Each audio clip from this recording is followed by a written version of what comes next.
Ekana stadium అంటేనే ట్విస్ట్లు. ఈ రోజైనా లక్నో గెలుస్తుందా? నవాబులు ఇలాకాలో రాయల్స్ రచ్చ. ఈసారి ఎకానా స్టేడియం ఎవరు అడ్డ అవుతుంది?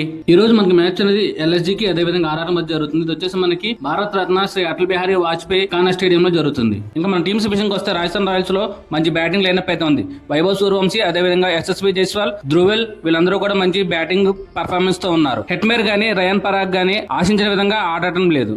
మనకు టాప్ ఆర్డర్ ఫీల్ అయితే కనుక మిడిల్ ఆర్డర్ లో ఆడేటువంటి ప్లేయర్స్ అయినటువంటి రవీంద్ర జడేజా, హెట్మేర్ అదేవిధంగా రయాన్ పరాగ్ వీళ్ళందరూ కూడా మంచిగా బ్యాటింగ్ ఆడితే కనుక మనకి ఆర్ఆర్ అనేది మంచి స్కోర్ అనేది రావడానికి ఆస్కారం ఉంది. ఇక్కడ ఆర్ఆర్ లో బౌలింగ్ చూసుకుంటే కనుక నెండ్రే బర్కర్ అదేవిధంగా జఫ్రాచర్ మంచి బౌలింగ్ లైనప్ అయితే ఉన్నారు. వీళ్ళిద్దరూ కూడా పవర్ ప్లే లో మంచిగా బౌలింగ్ వేసి వికెట్స్ అయితే తీస్తున్నారు. మన స్పిన్ డిపార్ట్మెంట్కి వస్తే రవి బిష్ణోయ్ అదేవిధంగా రవీంద్ర జడేజా కూడా ఇద్దరుగా మంచిగా బౌలింగ్ వేసి వికెట్స్ అయితే తీస్తున్నారు. అదేవిధంగా మనం ఎల్ఎస్జీ యొక్క కీ ప్లేయర్స్ చూసుకుంటే కనుక మిచెల్ మార్ష్ అదేవిధంగా మక్రమ్, ఆయుష్ బదన్ వీళ్ళ ముగ్గురు మాత్రమే ఇక్కడ మనకి కీ ప్లేయర్స్ కింద ఉన్నారు. అదే ఫామ్ లోకి రావాల్సింది ఎవరంటే నికోలస్ పురాన్ యొక్క బ్యాట్ ఫామ్ అయితే ఇంకా కొనసాగుతుంది. కానీ ఇప్పుడు అతను కనుక ఫామ్లోకి వస్తే కనుక ఎల్ఎస్జీకి మంచిదనే చెప్పొచ్చు.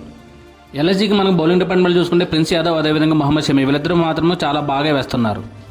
నా ప్రెడిక్షన్ ప్రకారం ఈ మ్యాచ్లో ఆర్ఆర్ మాత్రమే గెలుస్తుంది. ఎందుకంటే ఎల్ఎస్జీపై ప్రతి డిపార్ట్మెంట్లోనూ ఆర్ఆర్ మాత్రమే పై చేలో ఉంది. మీ ఒపీనియన్ ఏంటో కామెంట్స్ రూపంలో తెలియజేయండి. జై హింద్.